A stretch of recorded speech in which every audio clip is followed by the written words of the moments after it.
Ladies and gentlemen, boys and girls, welcome to the Luton's Deadpool podcast.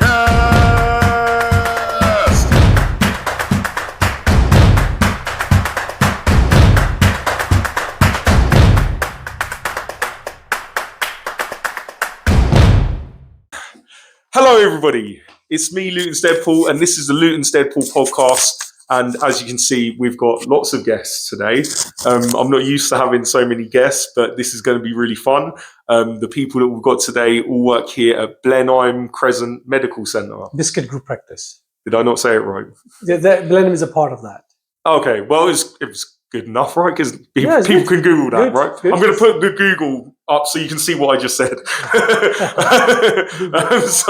So yeah, we're here, and primarily I'm here to talk to Dr. Tahir Mehmood, who is a bastion of a man in the community who does so much to help people and spread awareness about medical and health issues that are affecting people that, there's just not enough said about. So I met Dr. Tahir at the church, St. Andrew's, just up the road recently. I think we've met before, though. Yes, we did, didn't we? Was it at an awards? Yes, it was, wasn't it? Was I wearing a top hat? Community awards ceremony. Was when I had the top hat? Yeah. You have got good memories. That was a great night. I mean, how can you forget being in a top hat and dressed as Deadpool?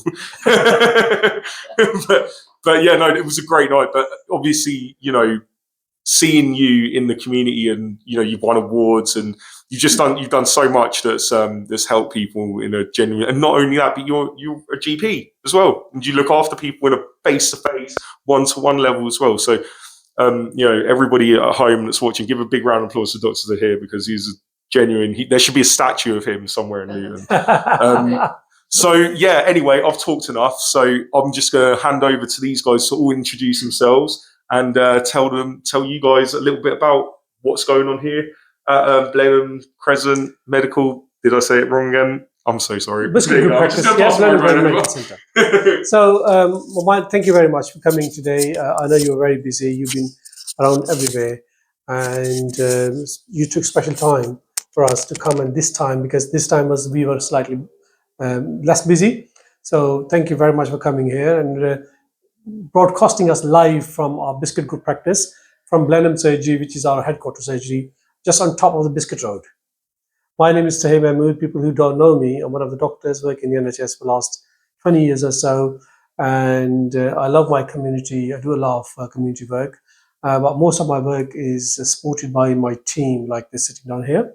So any credit to me actually goes to them first. Okay. And it's lovely to see people like yourself as well coming to the community, taking your time and talking to people, and seeing people engagement in the community and supporting them and giving good examples and spreading the word across to reflect other people on these things. I've been working in the NHS for a long time, working as a GP in Luton now. And I'm also working as a health and equality leads in my PCN, which is Primary Care Network, which is a collection of 4 practices in Luton. Also, I'm clinical lead for the children, young people and families and neighbourhood in Luton. And also I'm lead in asthma in children in the whole BLMK, Bedford, Luton and Milton Keynes. Oh, wow. That's enough. It's never enough.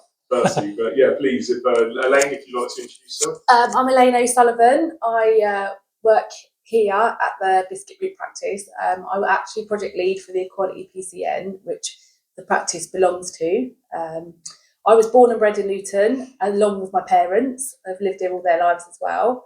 That's why the work that we do in the community, helping community develop, and especially in the more poverty areas, is really important to me because I feel really attached to this community. Perfect. And then if you'd like to carry on down the line. Hi, I'm Justna Khan. I'm the Health and Wellbeing Coach for Equality PCN. And I've been in this role for the last 2 years. Prior to that, I was in education. But community has always been close to my heart and something that I enjoy and I love and I have passion for, making a difference and empowering individuals. And I'm very fortunate to be here working with an amazing team which makes our life easy. And it's just great to come in every day and to make a difference and to help people. Recently, we've been very fortunate enough to open the Biscuit, Peace and Wellbeing Hub, which I'm sure my colleague here is going to tell us a bit more about it as well. Thank you. Awesome. Thank you. Hi, I'm Rose Forde, and I am a lay leader of worship at the St Andrew's Church, which is just next door to the practice here. I've been a member of the church for a very long time, and I've always wanted to be involved with the community around us.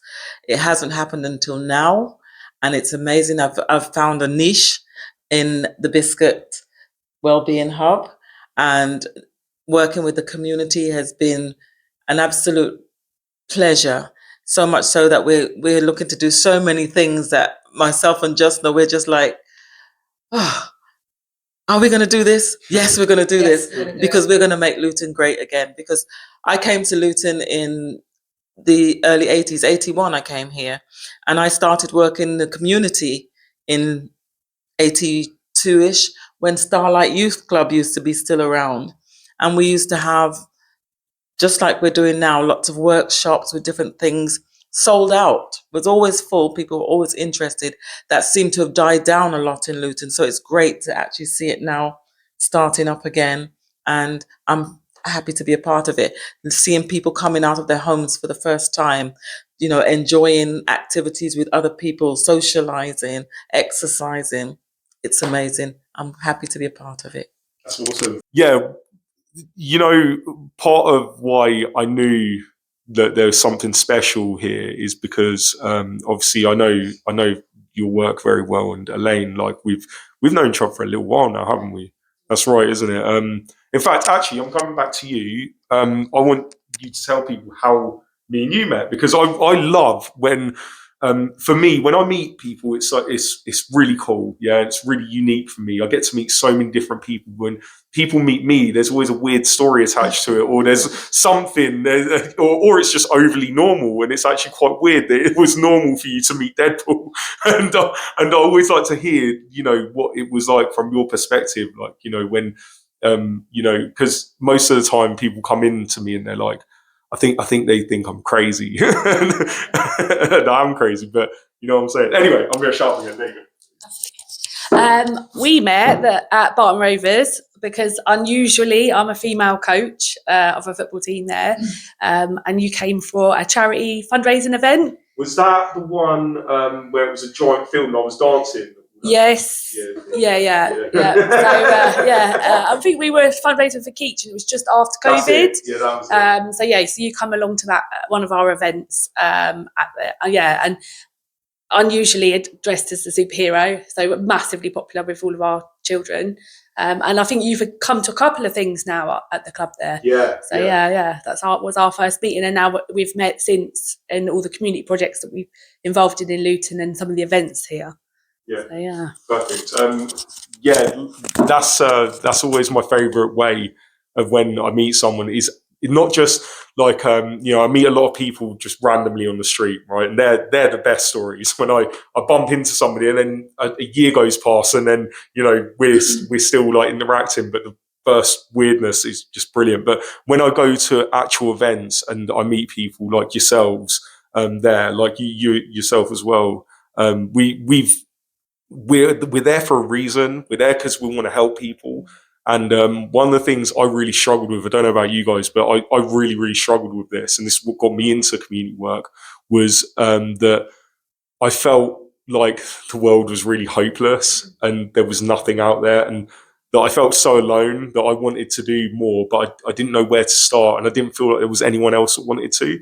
And then you go to a couple of events, you're like, oh my gosh, look how many nice people exist. And not just that, but in relation to other towns, when you're told that Luton's so bad, and then you actually go out of your house and you go to fundraising events, or you go to community events or religious events or whatever kind of event, but you meet people who are putting in so much work. Like that day in particular, the amount of work that would have had to go in to get that all off the ground is insane. It's just for the benefit of the community and for raising charity. So I think that's probably why when we've met, and then every time after that, I always regard you in like a really special way, because I know that the reason why I see you is because you're the same as me, Yeah. and you want to do the same thing. You want to help people, and I think that's what's going to pull us all together. Yeah. But Absolutely. again, I'm just talking. I'm so sorry. This is supposed to be No, your it's okay. podcast. No, I'm a chatterbox, man. I've been locked in the house on my own for the last day. Well, it's really good to know you.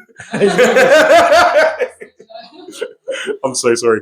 Dr. Tahir, let's come back to you, because you know, there's people in this town who I look up to in a big way. You know, I get it a lot from like young kids saying about what I do and how much I want to be like, you know, do stuff that I do and whatever. But you know, I'm just a fool in a red suit. I don't have qualifications in being Deadpool. I haven't worked for years being Deadpool. I've been Deadpool for like 3 years, I think. But it's fun. It's a really fun thing to do, and it's all, you know, it's hard work, but it's not being a doctor hard work.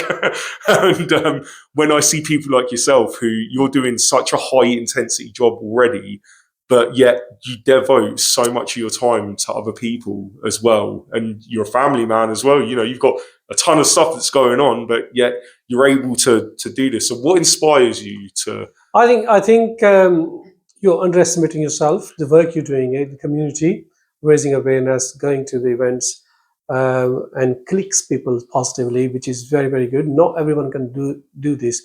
I was talking to Simon, our manager, but it's very, very hard for you, especially in summer, in this dress, not eating, drinking for hours and hours, when even we can't offer you tea or coffee. And we haven't even seen you, who you are. Okay, but it's a hard job, but you're doing the good cause. This is very, very good. Okay, for I've got a passion for the community.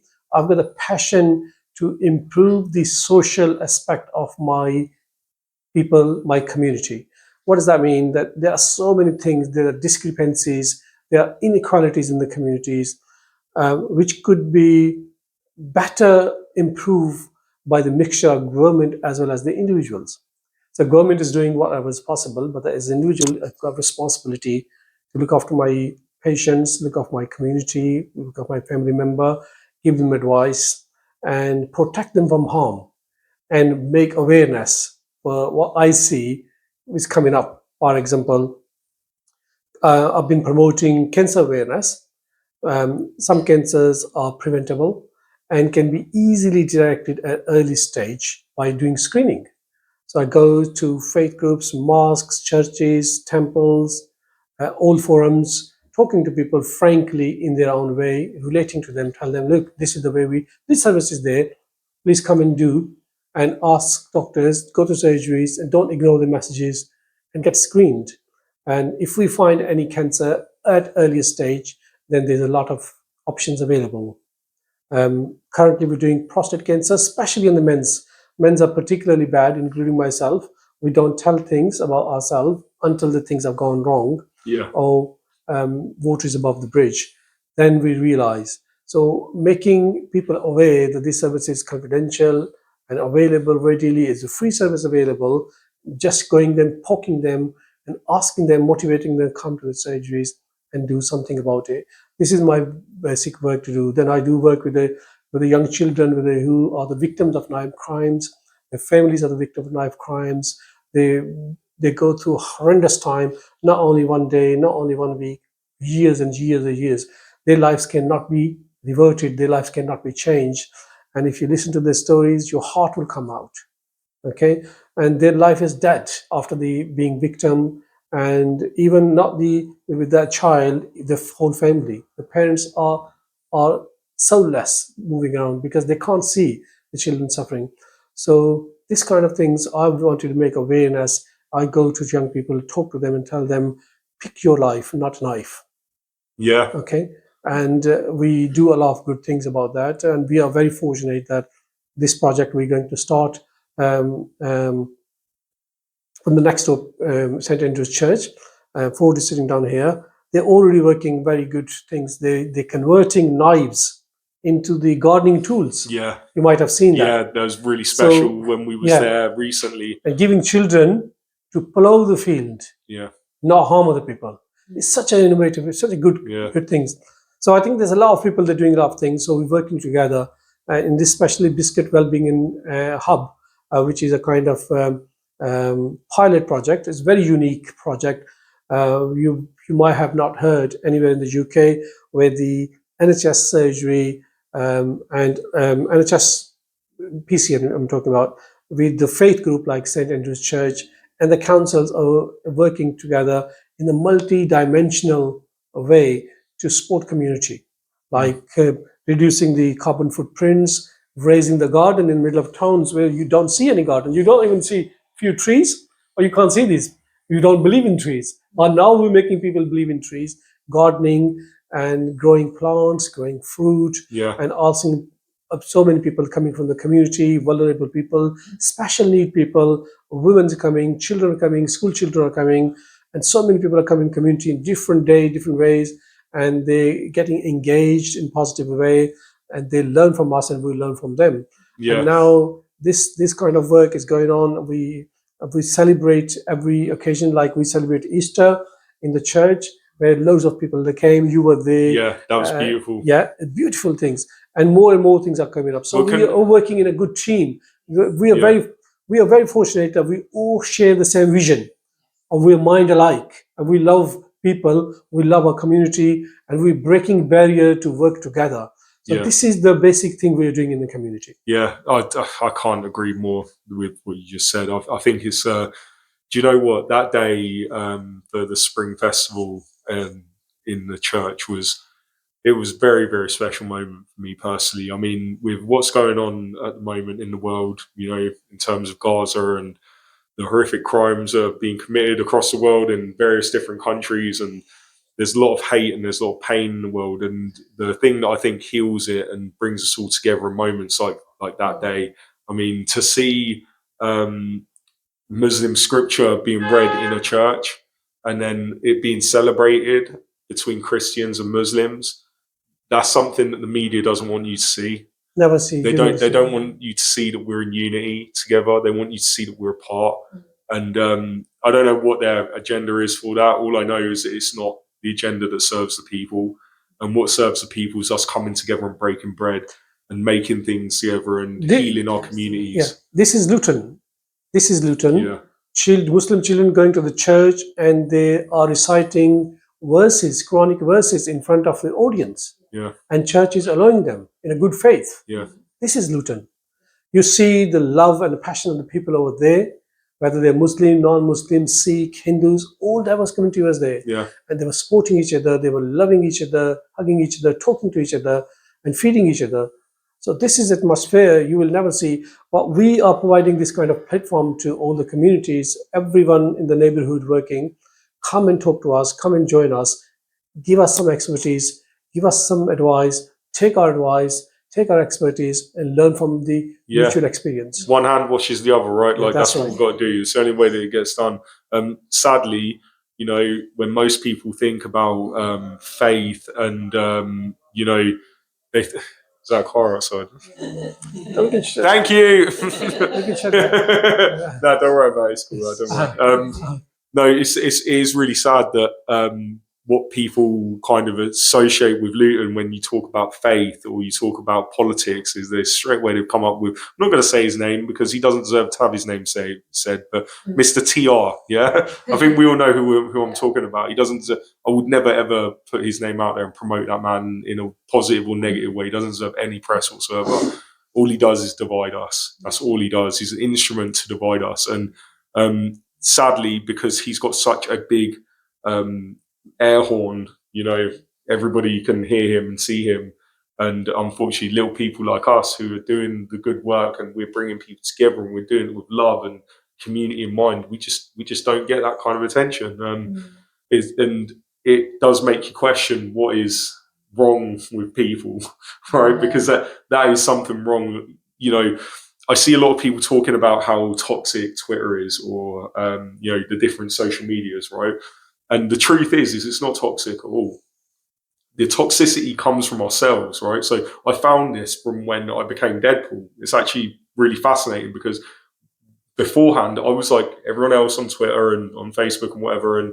And the stuff that I looked at was stuff that engages me, stuff that like made me angry. And stuff that made me sad, and it was them kind of things that actually engaged me more. When I became Deadpool, the whole thing is about community. So the things I would follow is community stuff and like really cute and happy stuff and like love and all, and obviously Deadpool stuff, which is the best stuff. But I got to see a completely different side of the world. And then when people were telling me how toxic it is, I'm like, it's not at all. It's what you choose to look at. That's what affects what's going on out there, and that's what generates the views. Is if we can all have a mindset of, okay, I can look at something that's really engaging, like Nigel Farage having a milkshake thrown at him, which was pretty funny. But at the same time, I'm pretty sure that was staged. I don't know about you guys, but the video. Did you see the video that he done afterwards? No. So he had a McDonald's milkshake, and he was like, "My milkshake brings all the people to the rally," like the song. So it was quite funny. But it makes you think it was a little bit sick. Anyways, we won't get into politics because that's a bad area. I think we should tell people that we believe in change. You can't change the world, but you can change yourself. One thing. Yeah. The second thing is we should not wait for other people to come and make a change. We should take the initiative to make change. And we are the change. You've seen here, this is the change. Yeah. You will never see these things before because this is all diverse community here. Okay. And we are working for the same cause. We are focusing on the good side of the thing, life, whether it is faith, whether it is a social, whether it is a health, or we're working together on it. This is the change. And this is the change we should seek. Mm-hmm. No, I agree. I definitely agree. This is the change we should seek, and we should believe that instead of you changing the whole world, change yourself and think something positive. Yeah. If I go to yourself, Rose, and just want to speak about the wellbeing initiative that's going on then in association with that, because that's very, very important. I think that it's things that you guys are putting on, like, I mean, anybody can take it, if you... Your just perspective. I can tell you a little bit about like how it actually works, how people can get involved, that sort of thing. The Wellbeing Hub was set up basically to help promote healthy lifestyles, alternative to medication, I do believe. That's right. Yeah. And we as a church had the space, had the capacity, and had the people that were interested. And so we came together to work this out. And what we've done so far is we've started, we have a Pilates class on a Wednesday, women only. Yeah. But it gives the opportunity for women who are at home most of the time, don't have any social activities going on around them, to come out and meet other people who are in similar situations. They have people then that they can talk to, even if it's only for an hour. It's usually a lot longer because they stay behind after the session and just chat.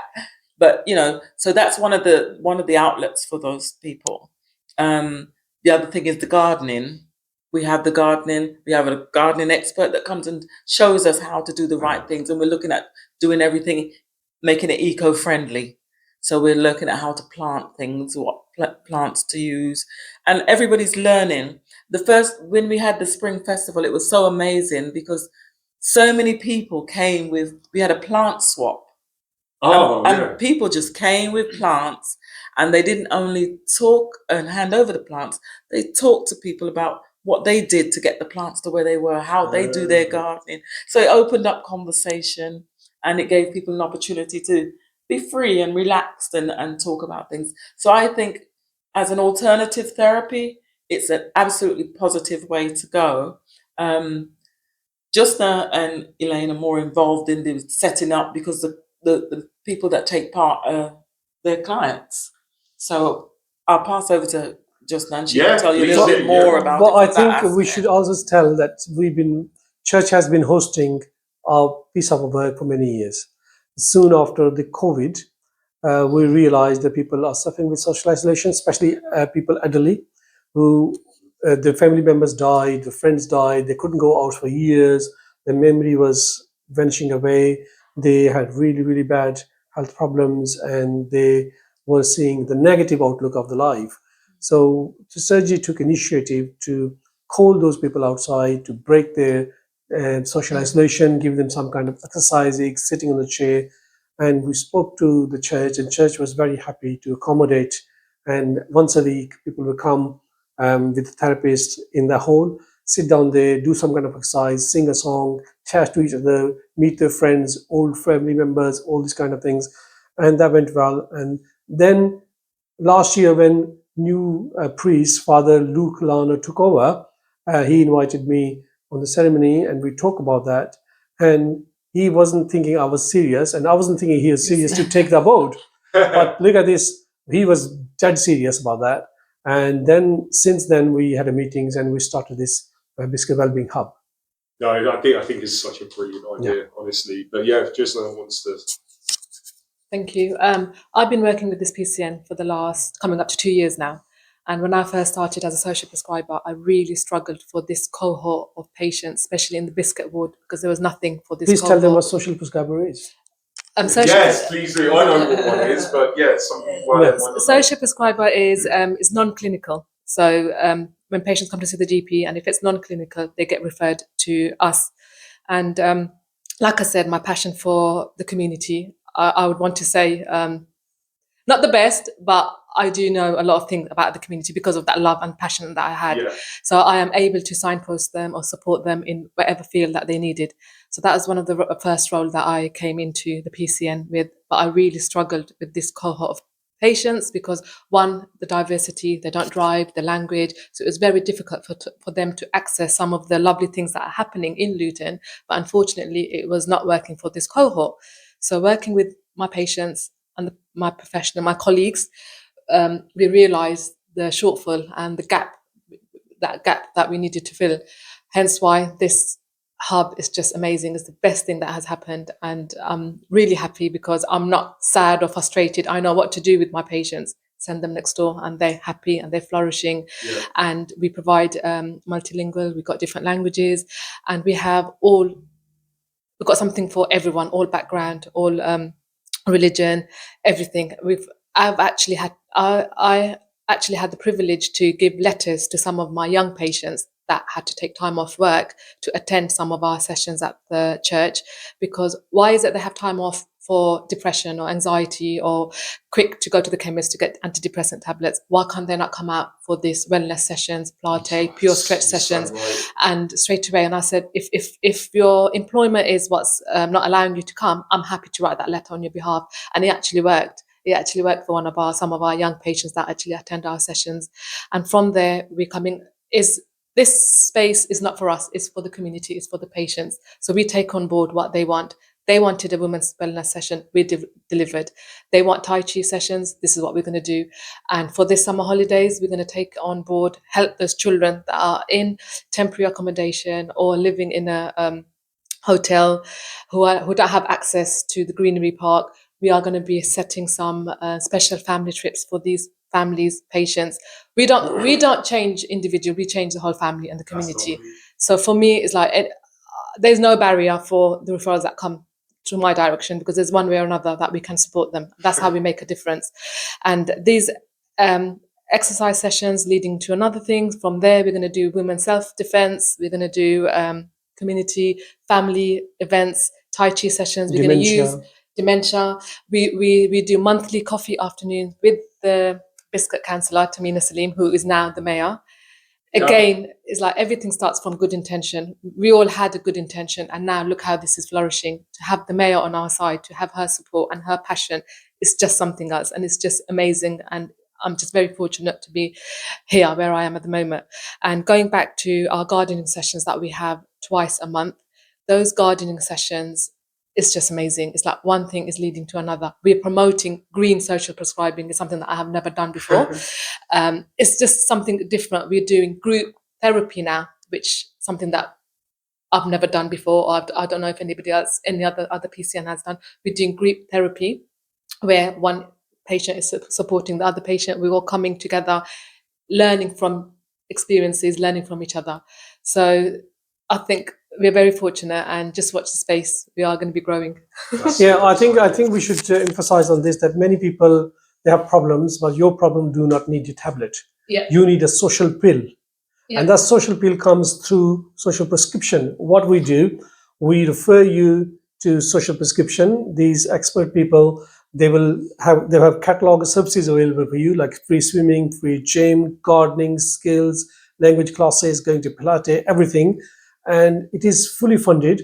You just take initiative to go there and talk to them. There are loads of things. And I think you will love every single thing we do. And you will forget that taking pills for little things. Obviously, pills are important for your long-term conditions to control and for your health-wise. But if you have other problems, which 50% of people, they don't need pills. So you need a social prescription. For social prescription, go and ask your doctor, can you please prescribe me social prescription? They will send it to them. Or health and wellbeing coaches. Can I just add, some of these ladies that are coming through the door, they're not just mild depression or anxiety. Some of our patients are having thoughts of suicidal, severe mental health. They've been around to all the professionals. Professionals don't know what to do. They've like closing the doors, or they've been to this service, that service. These are some of the ladies that we're working with, some of the individuals that we're working with, and we are actually making a difference. So it's not like the saying one size fits all. We are there. We got ears and eyes open, and we're listening to them, and we're delivering what they want. This is empowering them with the self-care awareness, with giving more knowledge about them health and what the options available. Yeah. I think it's super important. Let me you keep going. Just let me. One of the most important things to highlight actually is that the Biscuit area is one of the most impoverished areas in the country, not just in Luton. Yeah. So the audience that we're targeting are most at need. And although initially our remit was to look after the patients that were registered here, we wouldn't exclude anybody. So the people that do come to our events aren't necessarily just patients here, although that was what originally we'd planned. They are from all over different surgeries across the town. And what we have learned, that as much as we could put online like meetings for these people to attend, or we could run stuff in the surgery, that is nowhere near as effective as having people in a gardening session or a stretch class or some sort of activity that they're engaged in, because the outcomes are so much better. And it's hard because people ask for statistics from us, but sometimes that's really hard to produce, because it's the journey these people take, which is not something that happens it's not overnight. necessarily linear as well. Yeah.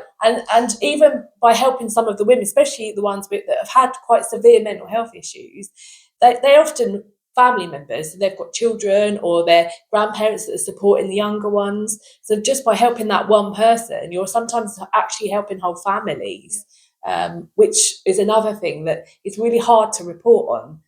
So really, like, we try to do case studies to share where we can, so we can justify the work that we do.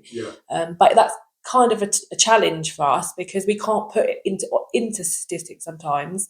Actually, the massive impact that we're having, especially for the team here at Biscuit that are helping next door, and the team at the church next door. Without them, this could not happen. So. Yeah, and it's a lot of us have put our own time and effort into making this work, and continue to do that to support the work here. But actually think with the people that we've got have literally come together, almost a perfect combination to make this work.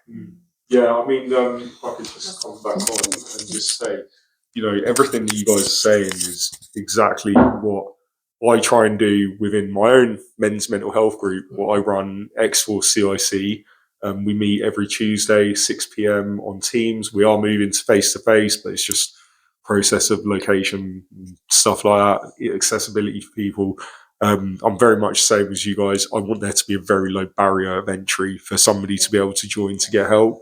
And furthermore to what you guys are kind of saying, what I like about what my group is that as much as I do lead the session, not like this, but as much as I do lead the session, I actually prefer when my members talk amongst each other and find solutions. It was just like, I'll give an example. I won't give specifics, obviously, for obvious reasons, but one gentleman we was talking to really struggling with paying attention, right? And if you put that in the context of, working or studying or whatever, it's going to be a problem for you at some point, where you're potentially going to lose your job or not pass the certain thing you do if you cannot pay attention. And, you know, I struggle with that as well. So unfortunately, I'm not necessarily the best person to ask for advice on for that. But I've got one guy who is very well experienced with that. He's got other problems, but that was a problem that he conquered. And because of that, he gives great advice on that particular subject. And what you find with people who come from traumatic backgrounds is often they've conquered some demons along the way. They might be struggling with some now, but they've conquered some as well. And I always find that it's sometimes my most traumatic people are the ones that provide the best advice. And they are then in turn able to help their fellow peer in the group. And through what we're doing, the whole idea of X-Force is I want to create role models in the community. I don't want it to just end with, I'm here to help you. I want you to not just get help, but I want you to then help me as well. It's not just, it's not a one-way street. You're not coming here to help yourself. You're coming here to be part of a movement. That's true. We are going to change Luton town. There's going to be pockets of X-Force absolutely everywhere that interact with every single community group like yourselves. Without a doubt, we need to talk about this after, obviously. But what we want to do is, so I can provide funding for people for creative, fitness and educational initiatives. And the whole purpose of that is that I want to show that there is a way through this mess of Luton town, right? You don't have to go to drugs. You don't have to go to gangs. You can do something here. And furthermore than that, there's no limit to the age. Like what you find with a lot of these things is 18 to 25 or it's only up to 18 or at most up to 30. But as soon as you get to 30, get in the bin. Nobody cares about you anymore. And because of that, you find that the suicide rate from that point to 55 is exceptionally high. And that's due to a lot of people having unmet dreams or frustrations in what they're currently doing. You know, so I'll give an example. There's one guy who came to me. He is exceptionally good at building cosplays, right? Struggles with his mental health and, he really wants to get into doing this as a thing.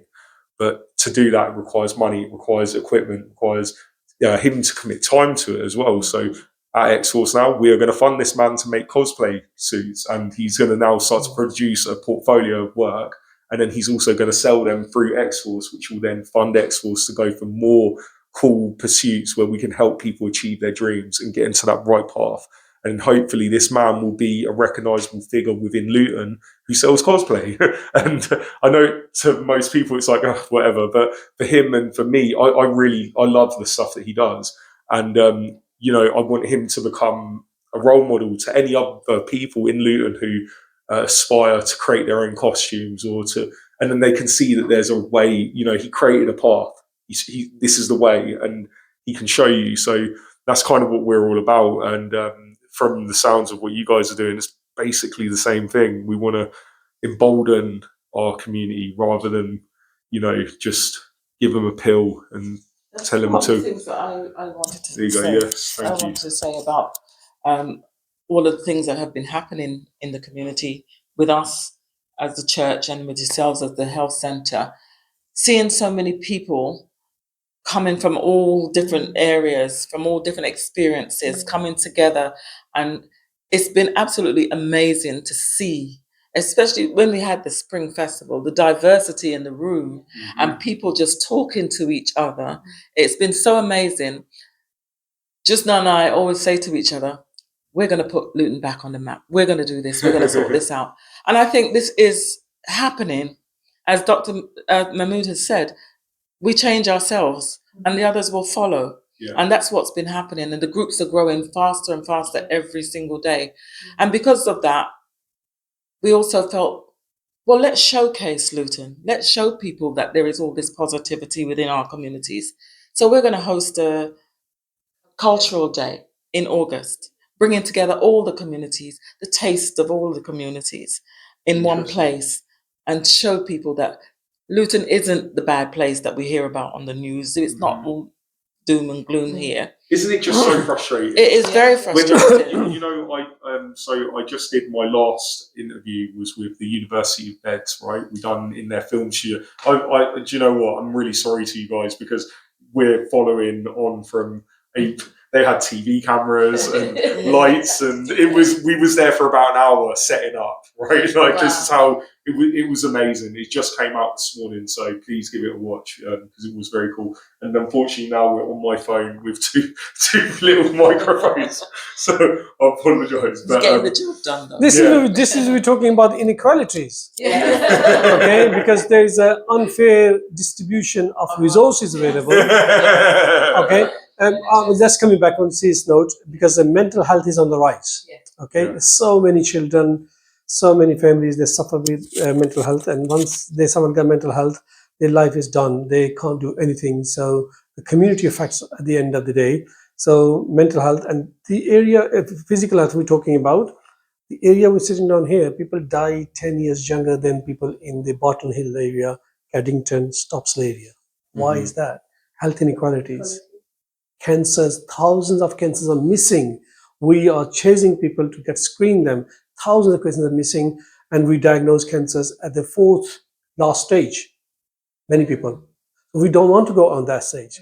That's our passion. That's what we want to work on health inequalities, bring people and diagnose, give them best health and care possible.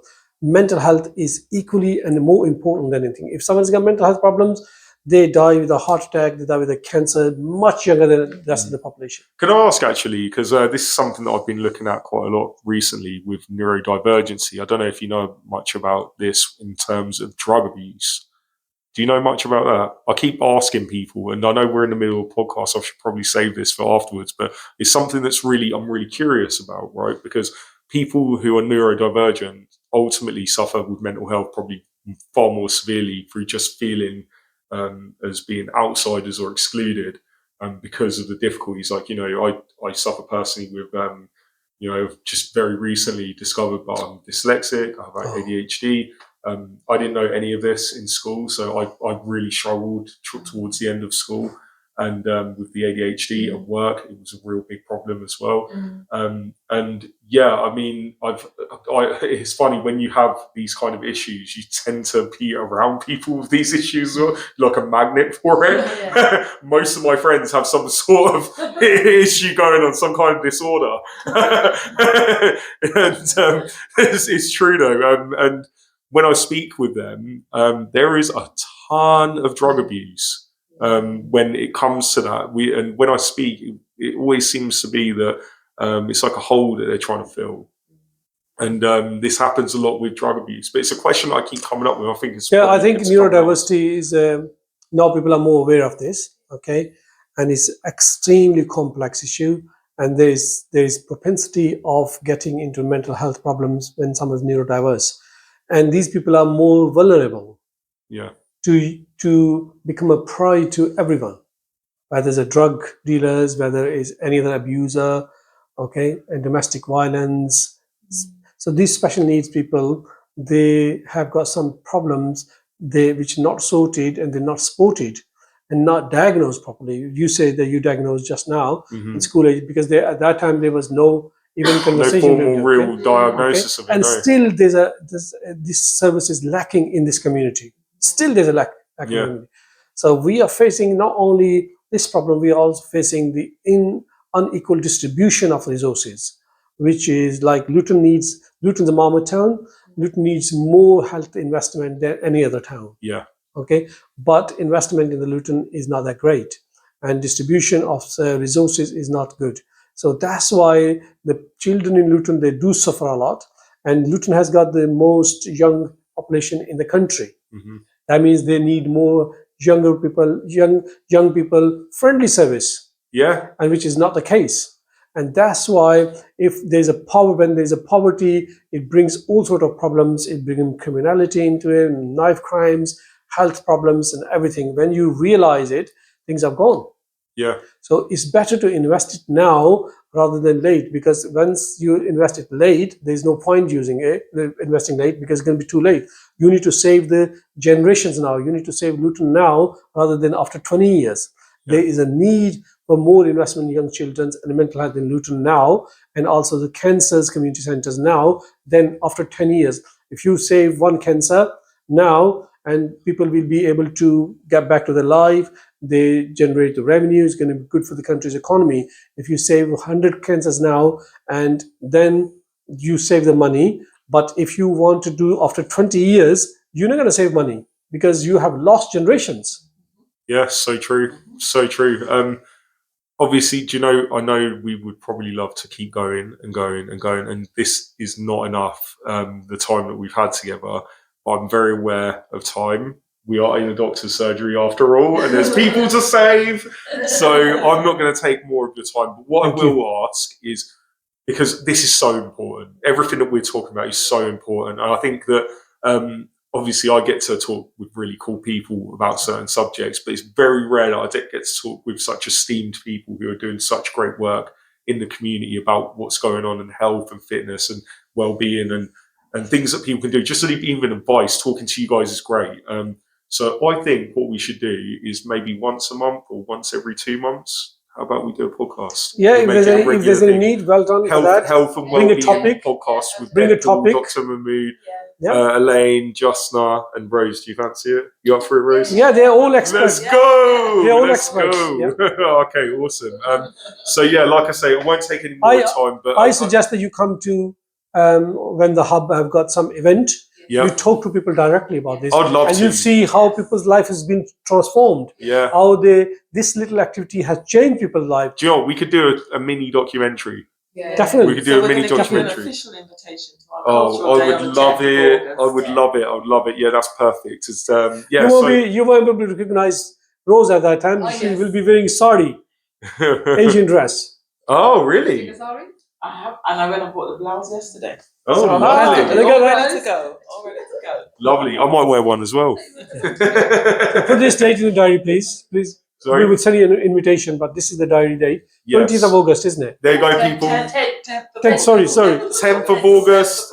10th of August, and we are at St Andrew's Church. St Andrew's Church, 10th of Blenheim August. Crescent. Blenheim Crescent. Please Luton. get down there. Yes, please do. I'll put the address details at the bottom of the screen so everybody can Come see. out and see how Luton people live together. There you go. I don't think there's a better way to end it. Honestly, this has been a pleasure. Thank you all for having me. Thank you very much for taking your time. Yeah, you give me the time. Honestly, I'm honoured. I'm genuinely honoured. So thank you. Thank you very And much. yeah, you know how it ends, everybody. I love you, Luton. All right, let's do it.